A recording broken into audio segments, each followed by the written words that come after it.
Residents in Osogbo, the Osun state capital, are appealing to the state authorities to come to their aid to repair the collapsed bridge there. The community leaders say that the collapsed bridge has affected water supply and reduced socio-economic relations between neighboring local council areas.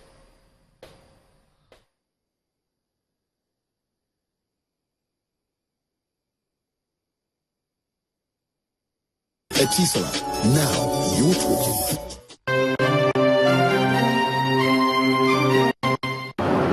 Osogbo, the capital city of Osun State in Nigeria's southwest region. The city is bounded by several communities, some of which are Obate, Kegbe, Okeabeshu, and Kajola. Kegbe and Okeabeshu communities share a common river, Odo Okoko, but are linked by this collapsed Aladonri bridge. However, these communities have one need in common.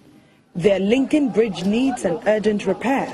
Residents of these areas say the bridge has been like this for over 2 years, with help coming from no quarters, in spite of all the moves made. Because of the danger it poses, leaders in the community explain that they have taken it upon themselves to put up a temporary bridge to serve the two communities in a bid to salvage the situation of school children having to trek the long distance to their schools.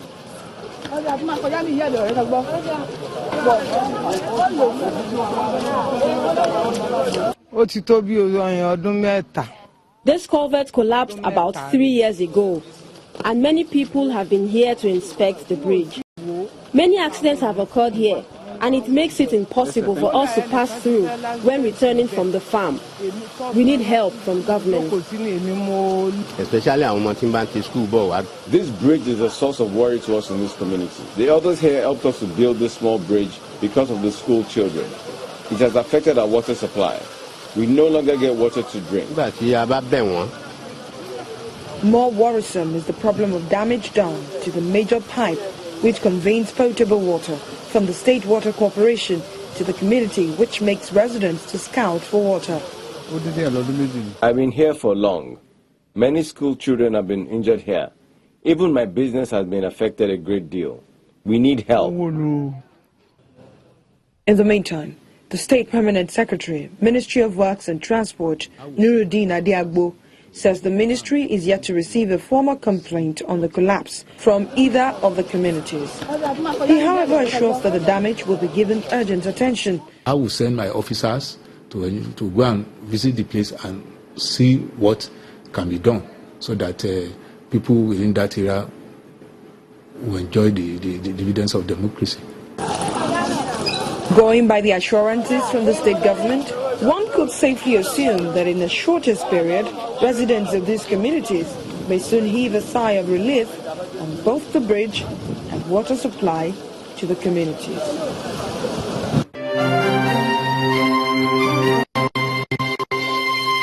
Etisala, now you're talking.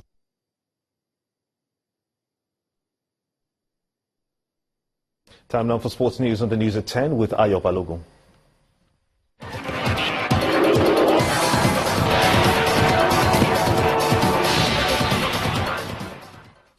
Many thanks, Gimba. Ahead of the final preparations for the 5th FIFA Under-17 Women's World Cup, Jordan 2016, coach Bala Nikyu has invited 30 players to camp. All the invited players have been directed to report at the Agora Hotel, Abuja, on Sunday, July the 31st, with their training kits, birth certificates, and international passports. Team captain Rashidat Ajibade, who plays for FC Robo Queens in the Nigeria Women Football League, tops the list, while skillful midfielder Peace Effie and experienced left-back Patience DK and forward Cynthia Aku are also included in the squad. Nigeria has been drawn against Korea DPR, Brazil and England at the 5th edition of the competition, which starts in September. Nigeria's under-23 team will depart for the Rio Olympics on Friday, July the 29th. Now the team, led by coach Samson Siasia, is in Atlanta, USA, preparing for the Summer Games, where they will play Colombia, Japan and Sweden in Group B. Nigeria's first game is against the Japanese under-23 side on August the 4th at the Amazonia Arena. Then they play Sweden 3 days later at the same venue before rounding off their first group stage campaign against Colombia on August the 10th at the Corinthians Arena in Sao Paulo.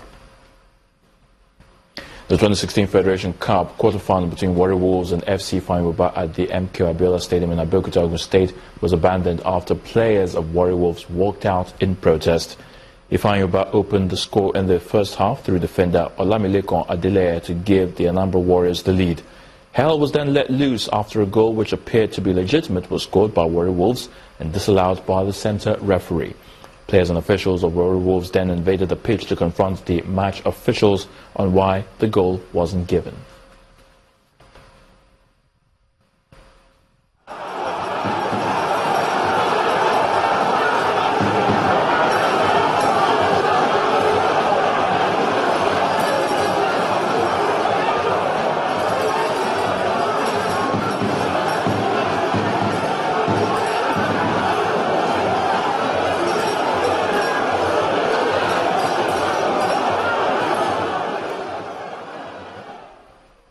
And that's a wrap on sports news. I'm Ayotunde Balogun. The news at 10 continues shortly.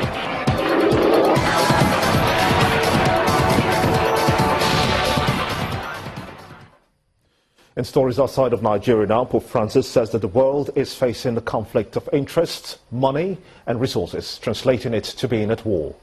His comments are made in the aftermath of the murder of Father Jacques Hamel during an attack on his church in Normandy in France. The Islamic State, to whom the attackers, it was been found, have pledged allegiance, released a video showing two men who murdered him. It is not clear, though, if it has been verified by the French police. However, they have identified one of the men as 19-year-old Adel Kemichi, who had tried twice to reach Syria to join ISIS, and are close to identifying the other man. Pope Francis spoke ahead of his visit to Poland, where he is now attending a gathering of young Catholics from across the world commemorating World Youth Day.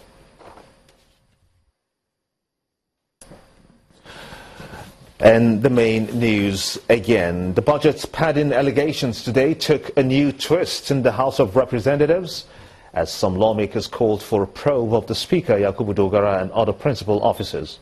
Also today, factional chairman of the People's Democratic Party, Ali Modu Sharif, filed a suit at an Abuja court to stop the party's national convention scheduled for August the 17th. This caused PDP youths to stage a protest close to the court's premises. And finally, the chairman of Channels Media Group, Mr. John Momo, has emerged as chairman of Broadcasting Organization of Nigeria. Mr. Momo promised to reposition the group for effectiveness. This is the first time a private television media owner will be elected to this office. And that's how it's been on the news at 10 tonight. I want to thank you so much indeed for being a part of it. I'm Gimba Umar on behalf of everyone here. Have a splendid night rest. Good night.